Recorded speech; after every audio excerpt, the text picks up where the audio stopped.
which we spoke the other day over the phone. And I'd like to welcome you to IIIT in a virtual fashion.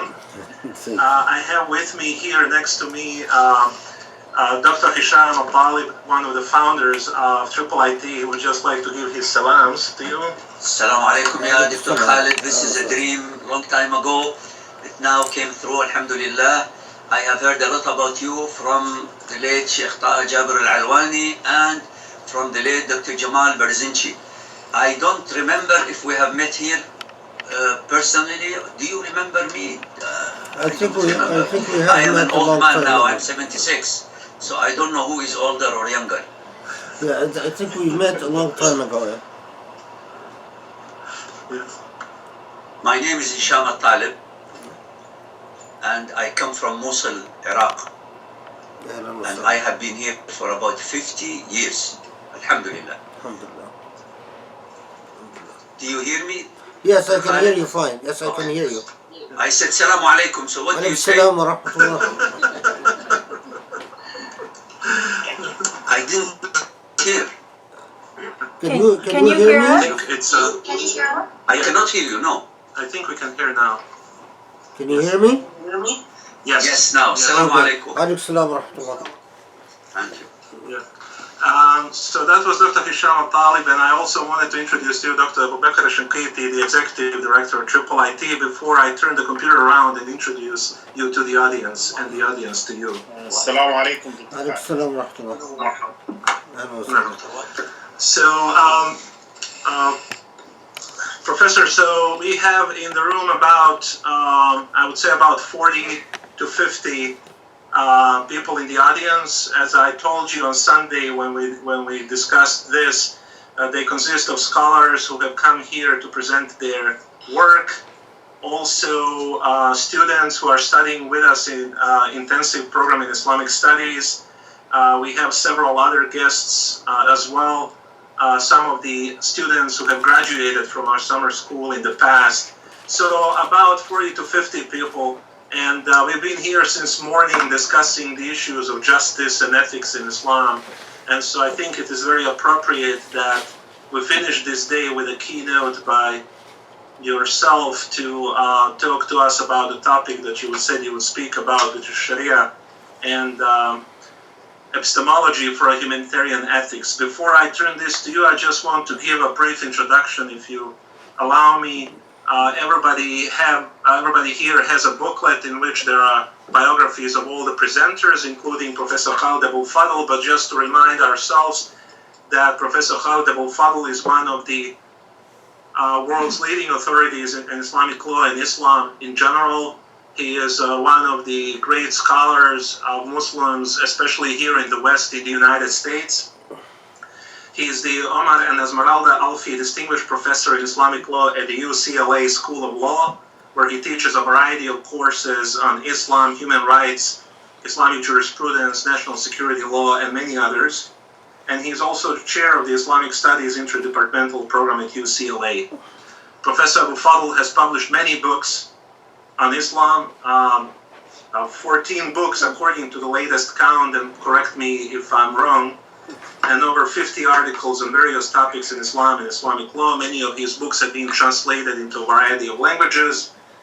Among his books was The Great Theft, one of the first works to delineate the key difference between moderate and extremist Muslims, and also a very important book that I think has influenced so many of us, and I speak here on my own behalf, which is The Search for Beauty in Islam, a conference of the books. Dr. Abou El Fadl holds a BA in Political Science from Yale, a JD from UPenn Law School, an MA and PhD in Islamic Law from Princeton. So without further ado, I would like to introduce to you all Professor Abou El Fadl, and we've agreed that he will speak for about 45 minutes or thereabouts, depending on how long he wants to, if he wants to extend it, and that is fine.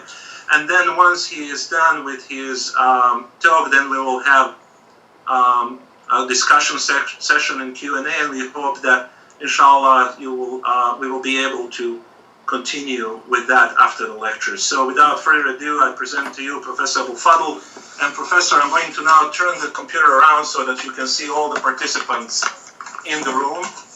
And maybe you give collective salam. Assalamu alaikum. عليكم السلام ورحمة الله وبركاته.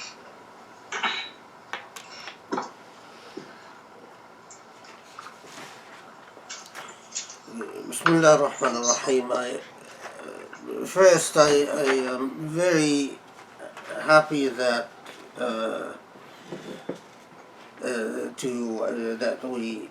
I'm able to speak with you, although I regret very much that I'm not able to join you physically. There been just too many limitations that prevent my travel, and so alhamdulillah that we exist in a time where I can be with you electronically. And I also, at the occasion of this talk, I must remember with some sorrow that my longtime friend Sheikh Khaled Abou is not among the audience.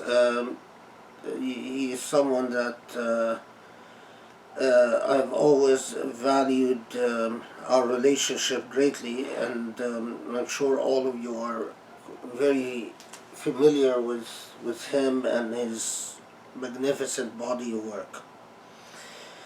Okay, inshallah, I will start with a theme that I think all Muslims are familiar with and are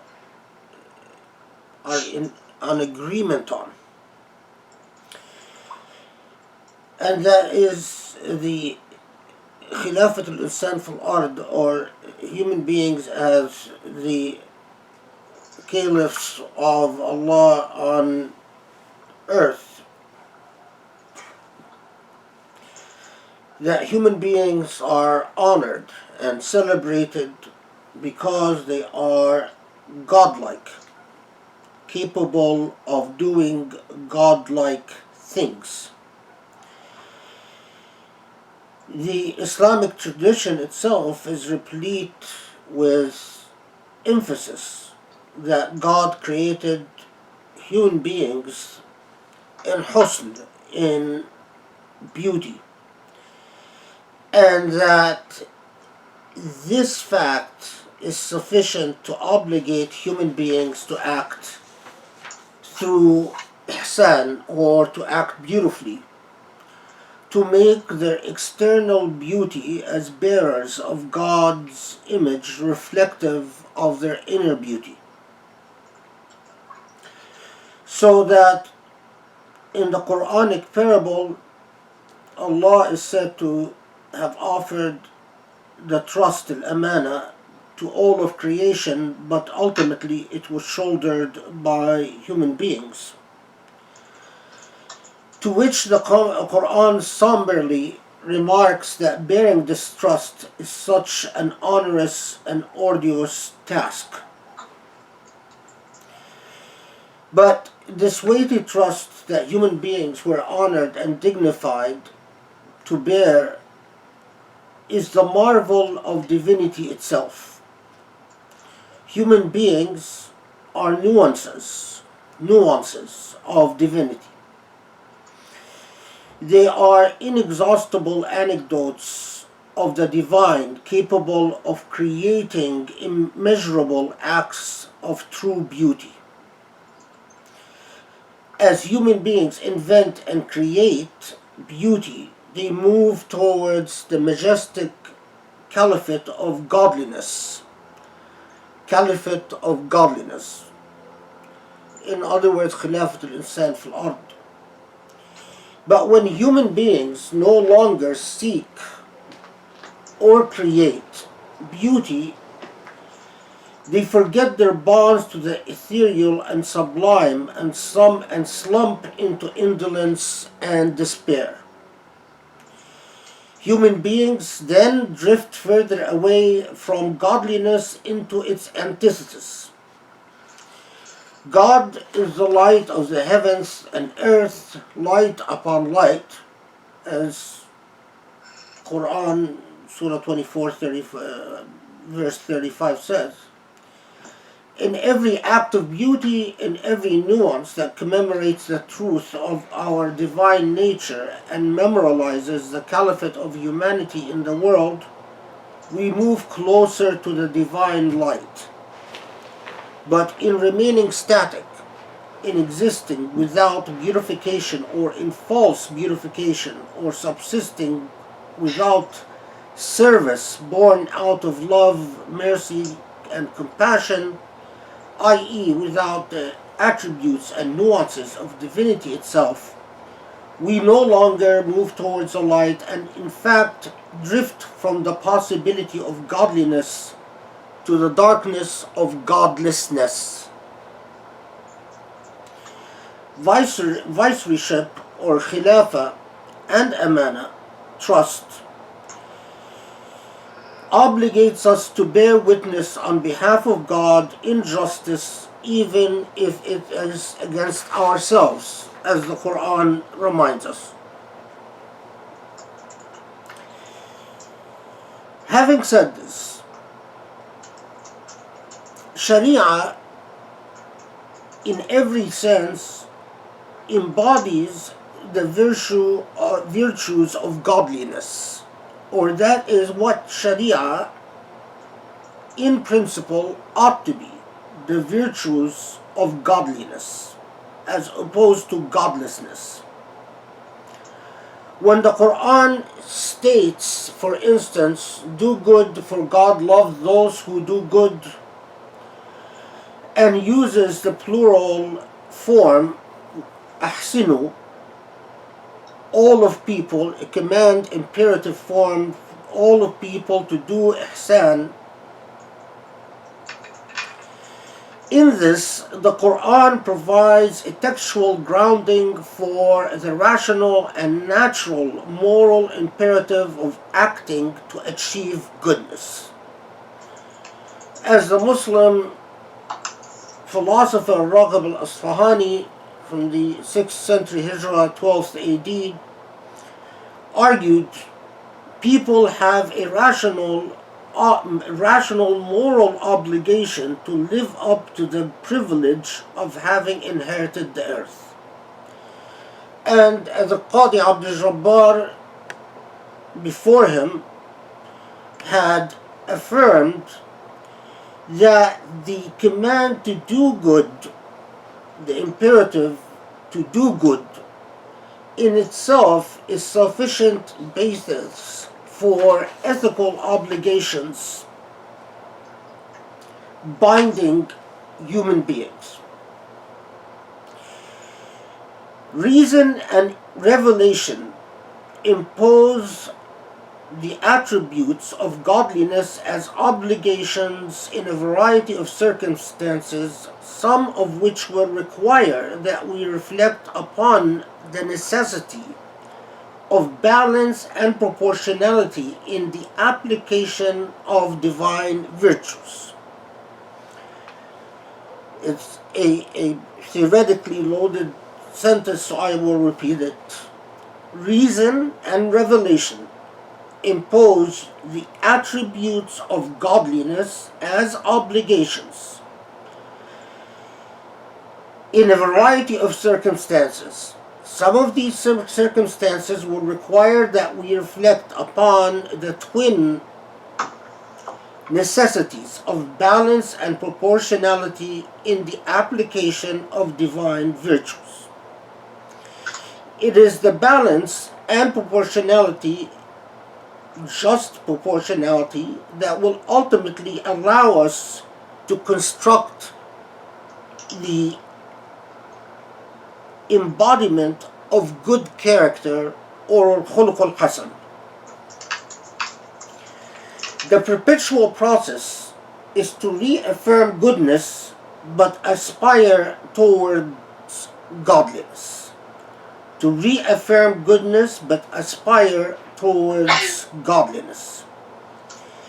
If Sharia is understood properly, it would not only allow us to empower ourselves with rational morality, but also continue to be inspired and moved by the promise of divine beauty.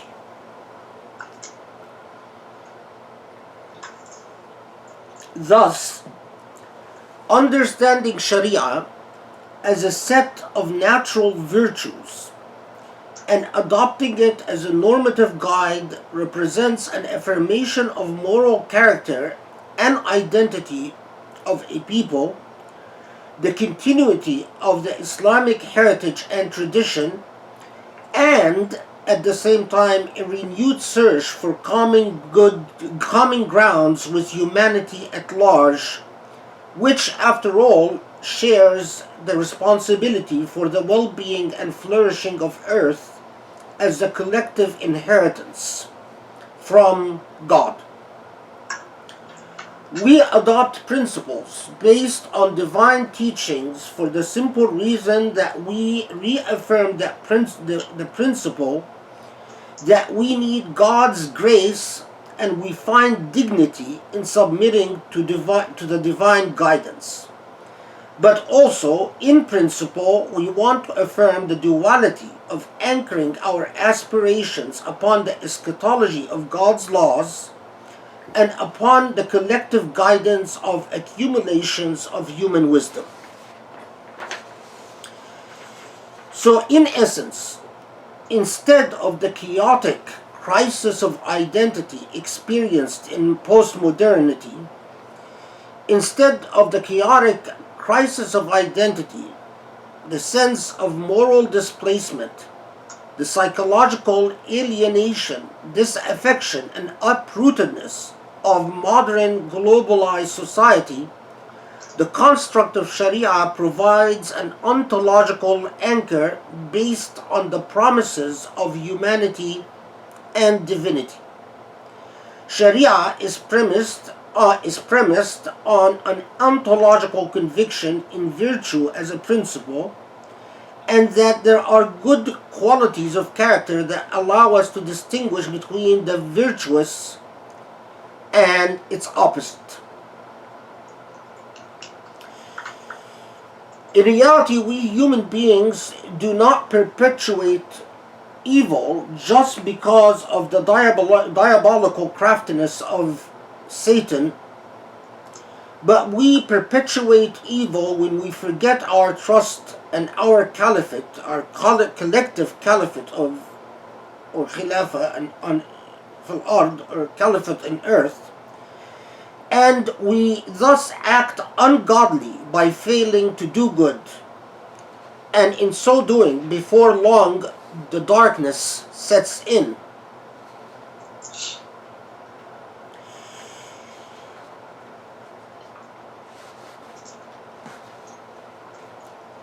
The darkness sets in when human beings get to a point where they no longer see a higher version of themselves. When they see themselves simply as a mere keg in a stale and mundane virtual mill of existence. In so doing, the human soul sours when its own self-perceptions and existential consciousness drifts into a staleness and prosaicness of being. It moves the human soul through a series of corporal attainments impervious to its own ethereal truth, forgetful of the transcendent and obstinately defiant in recognizing the equal divinity of all. In other words, it no longer believes in its own beauty and goodness, or the beauty and goodness of others.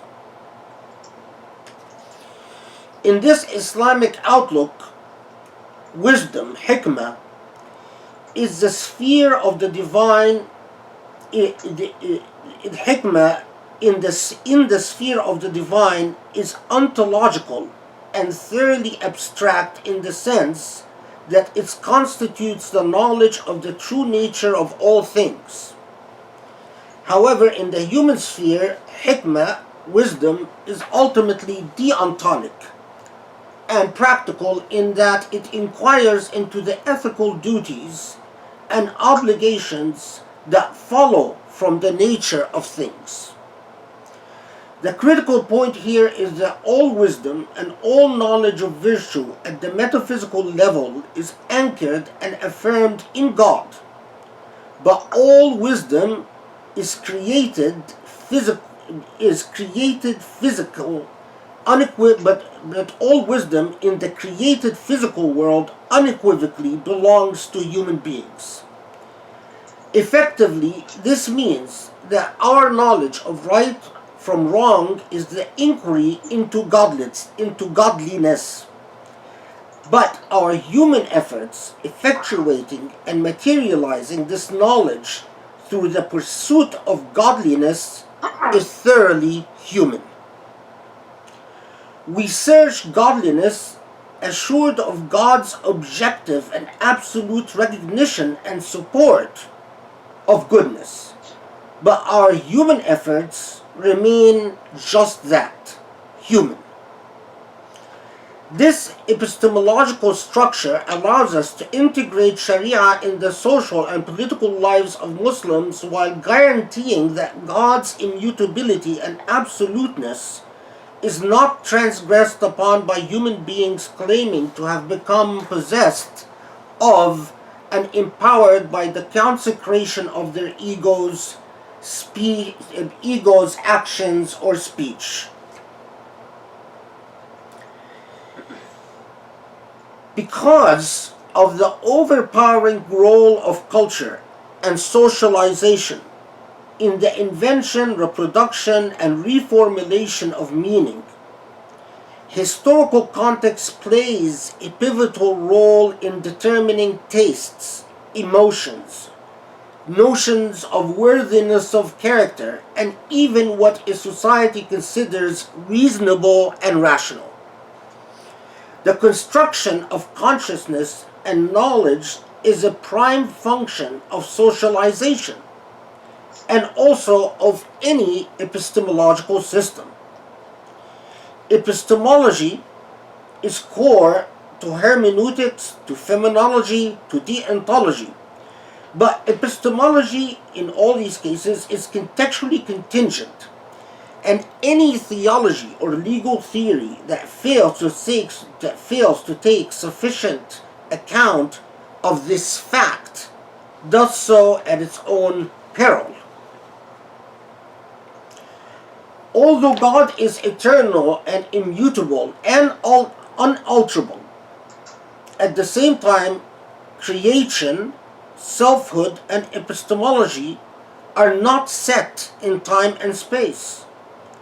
Creation, selfhood, and epistemology are constantly defining and redefining one another. But the assertion of disembodied Islamic determinations or rules in any age, especially in the modern age, without the contextual legal processes, institutions, and epistemology, and in the absence of the legal cultures that generated these determinations in the first place, means that the relationship between contemporary manifestations of Islamic law and the classical legal tradition has been, to say the least, disastrous in the modern age. To argue that as a socio-historical matter, Sharia was always understood, constructed, and articulated within the prevalent epistemological parameters of the age is not in and of itself a normative argument for one interpretive framework over others.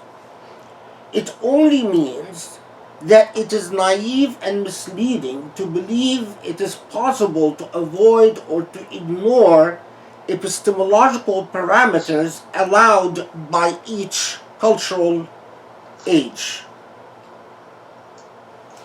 A text will invoke an extremely wide range of responses and reactions from readers that more or less share the epistemological universe of the author and readers.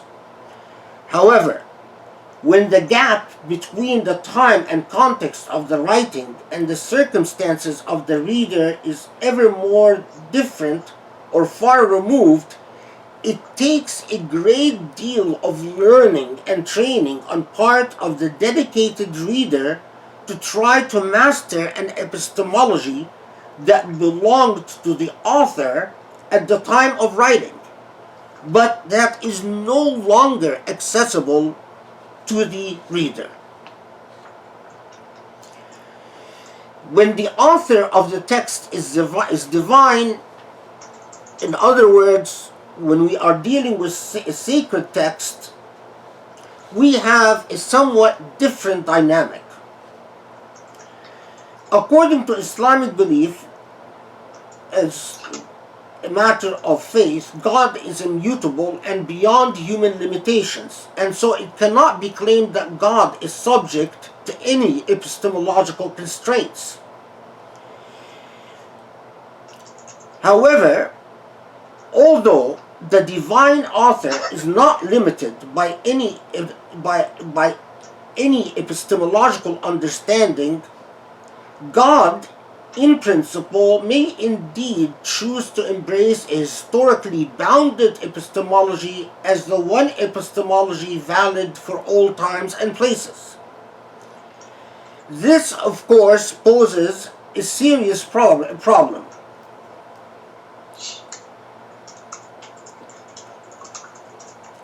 In arguing that God intended to lock the epistemology of the 7th century into the immutable text of the Quran, and then intended to hold Muslims rather hostage to this epistemological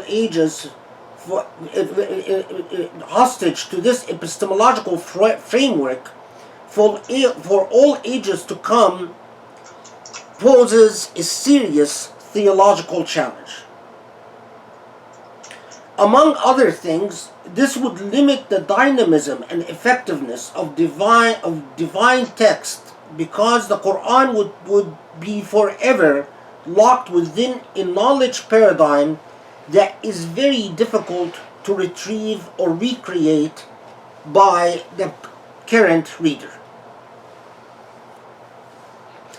In essence, knowing that human beings will achieve major advances in the technology of acquiring, retrieving, and storing data, and that doing so will alter their state of consciousness, perceptions, comprehensions, and sensibilities, it is theologically inconceivable that God would leave Muslims with a revelation that is not equipped to deal with these defining challenges at every age.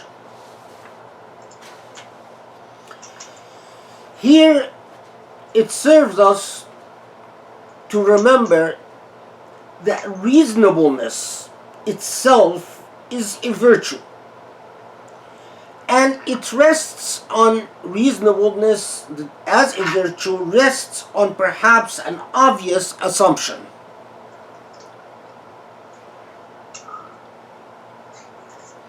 I assume that when God commands people to pursue ethical values such as justice, mercy, compassion, kindness, or faithfulness, that these words have meaning. If they did not have meaning, then God would be speaking frivolously, which is theologically impossible. Furthermore, I assume that God knows that the only way these words will have meaning for us as human beings is through the way we use and deploy language, through the tools used in semiotics and hermeneutics. Moreover, I assume that all divine commands regarding doing what is good and beautiful are made with the full expectation and knowledge that the only way we human beings can make sense of semiotic communications is through what we now call epistemology, i.e., our knowledge structure and its systems.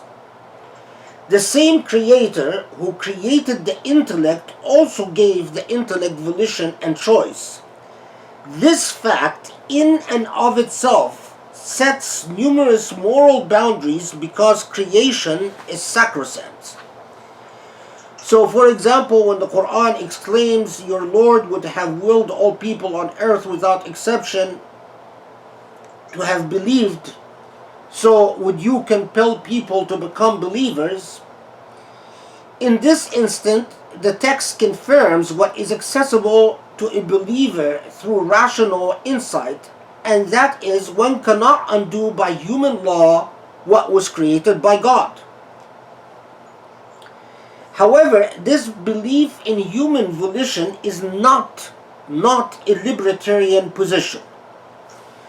A truly libertarian position would necessarily have to accept that the world is perfectly intelligible without an assumption of a creator and lawgiver, and as a believing Muslim, this point I cannot concede. But does the fact that there is divine law mean that our rational faculties can only be used hermeneutically in interpreting revelation and nothing else? Are we limited to hermeneutics of interpretation? The answer, I believe, is no. I don't believe that follows either.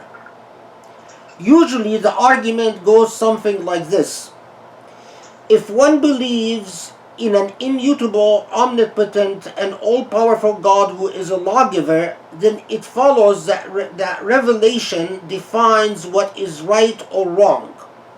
In other words, there is no inherent right or wrong. Something is right because God allowed it, or wrong because God forbade it.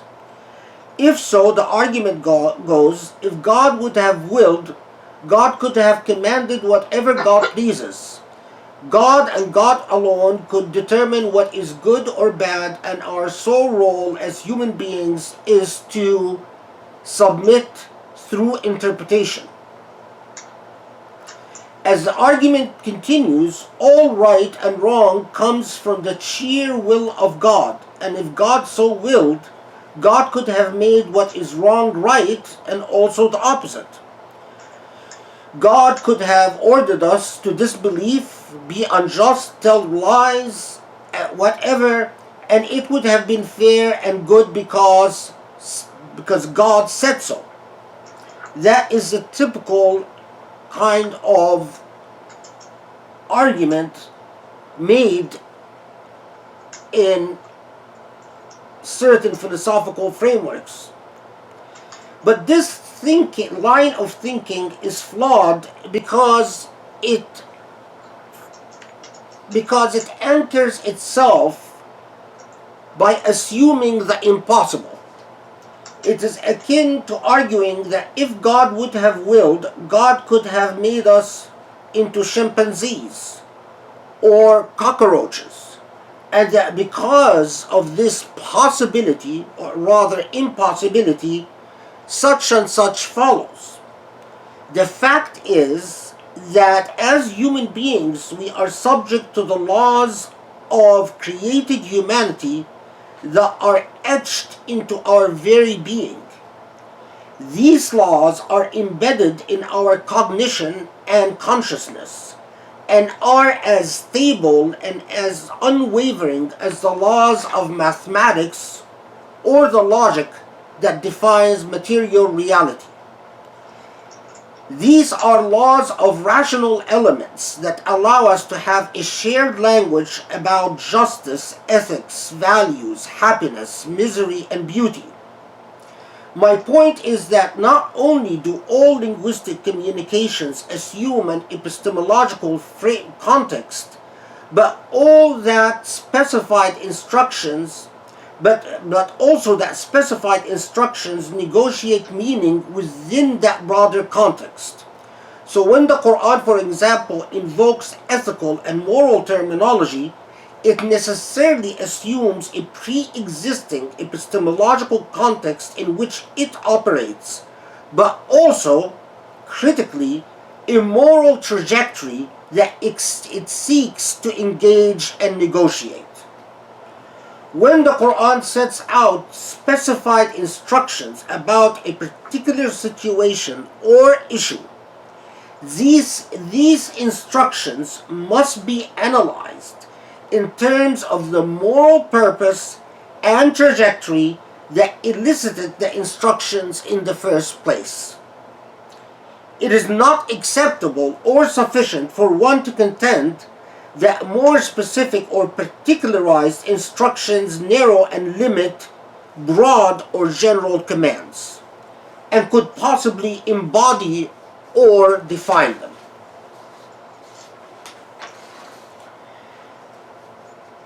Otherwise, we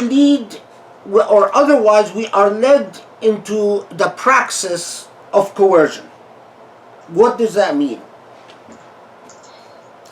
Inevitably, if a system lacks reasonableness, it will be compelled to make up what it lacks through coercion.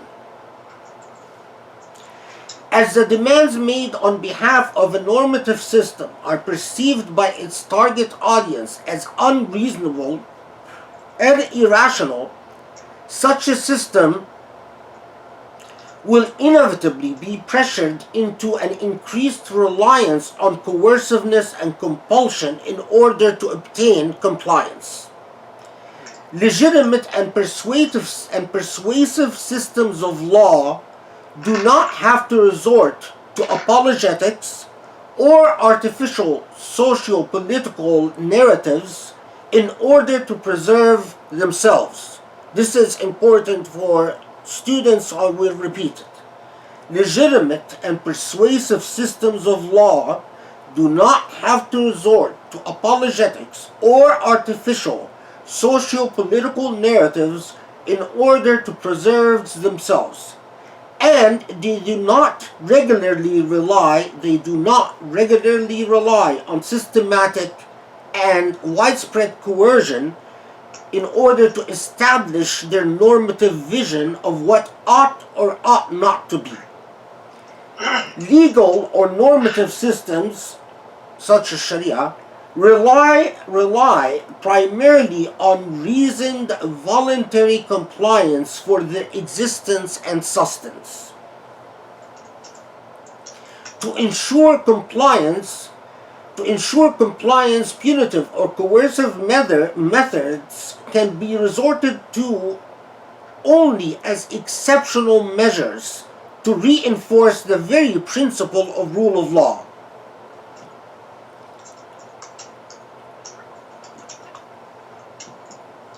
However, it is important to bear in mind that every time coercive methods are employed by any legal system, the law as a normative concept has already failed its purpose, because the primary power of the law comes not from force or even the threat of the use of force, as positive legal theory contends.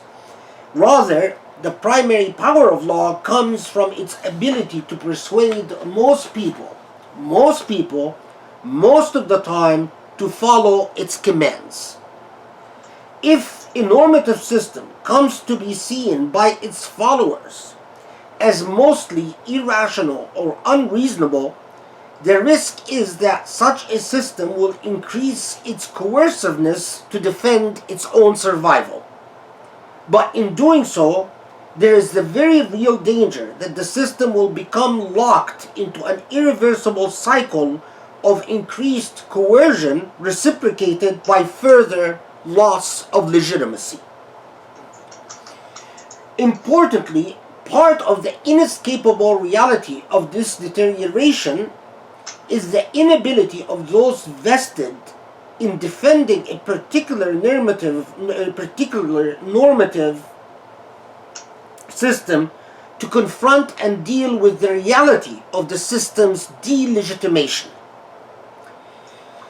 We observe that systems caught in this cycle increasingly come to embrace fictitious and delusional readings of social realities that in turn proliferate with contorted and highly imaginative apologetic narratives praising the worthiness of the system and exaggerating its persuasiveness among its followers. In other words, it enters into a false delusion, a falsehood. As to outsiders or those who are not a target audience of a normative legal system, the proliferation of artificial and apologetic narratives defending that system is seen as irrational and unreasonable, and by being seen as such, this inevitably increases the marginality and insularity of a system in a comparative context.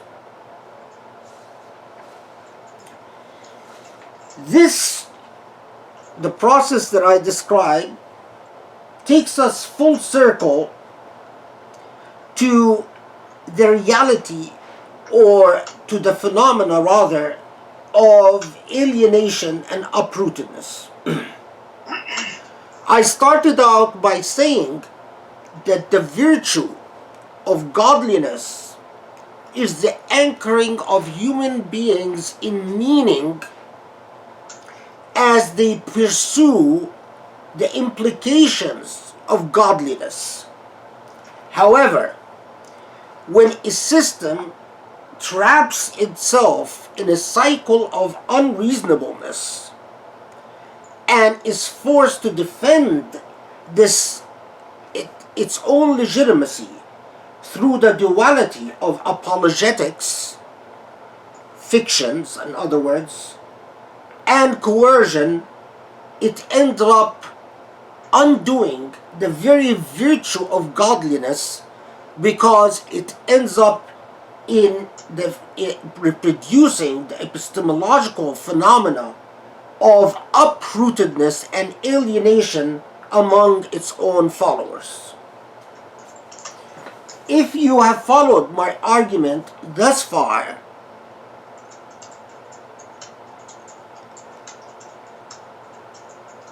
it will not be a highly speculative to see that, or to foresee that I perceive this as the crisis in which Sharia or Islamic law finds itself in the modern moment, by failing to adequately account for the elements required for reasonableness and epistemological demands of the time. We indeed have fallen into this trap of fictional narratives and apologetics, coupled with narratives of coercive absoluteness, and unfortunately, in doing so, we inevitably delegitimate the very paradigm which we started out seeking to uphold, the paradigm of godliness on earth. And thank you very much for your attention.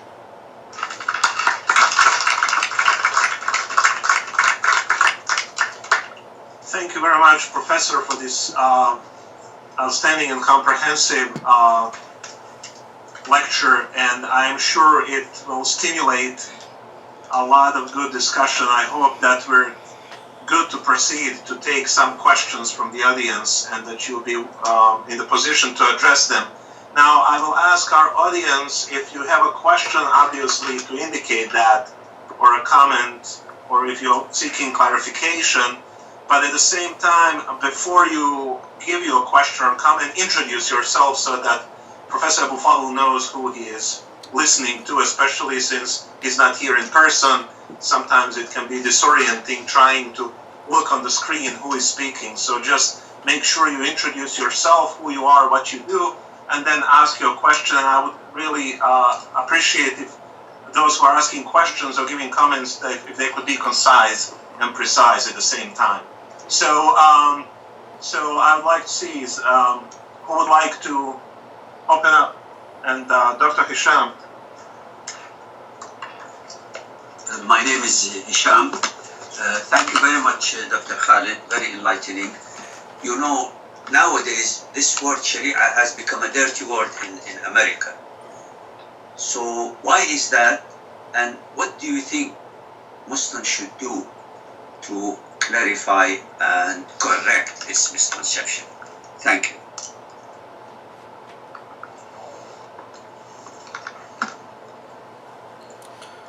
This is a very important question because it's a very important and pressing question because it brings up twin issues. One is that we as Muslims need honesty, need transparency with ourselves in our discussions of Sharia. We need the critical insight in analyzing when our own Sharia determinations, our own Sharia deductions and constructions lead to unreasonableness and thus be able to rise to the challenge of correcting these situations of unreasonable determinations. However, this honesty in discourse is often hampered by the overwhelming sociological reality of Islamophobia. I don't believe Islamophobia is a principled discourse. And what I mean by that, I don't believe that Islamophobes have constructed their discourse because of a genuine sense of outrage about Sharia. I believe that Islamophobia is a racial and ethnic and political phenomena.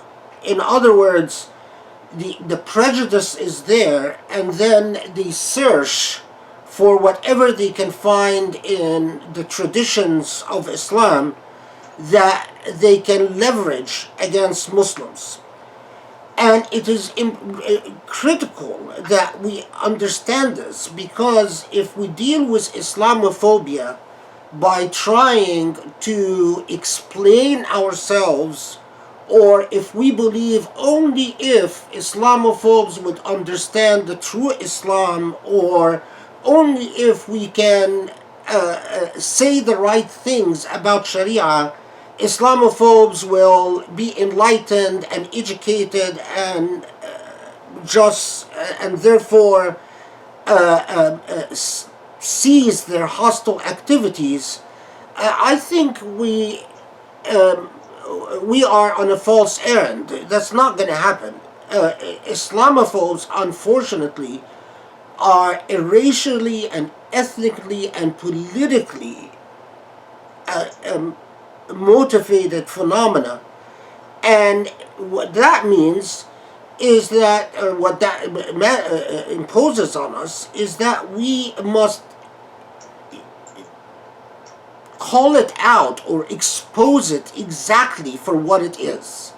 It is critical that in dealing with Islamophobic discourse, that we point at it and point at its racism and ethnocentrism, and say,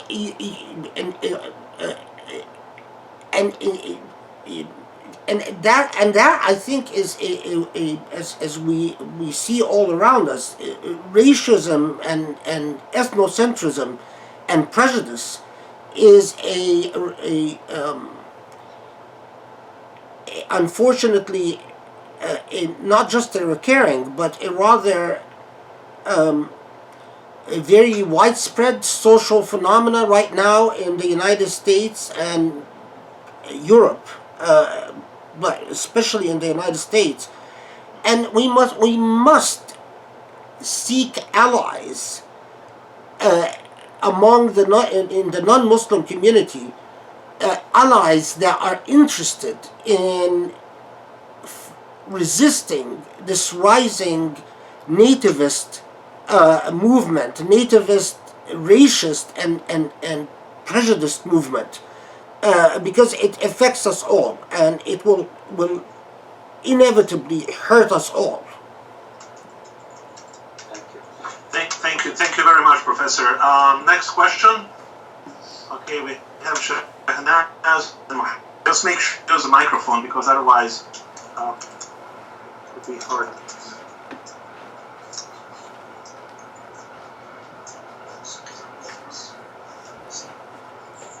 And maybe even if you stand up, it's better so that Professor can distinguish and see who is asking. But if you don't mind, I mean, it's... Don't mind.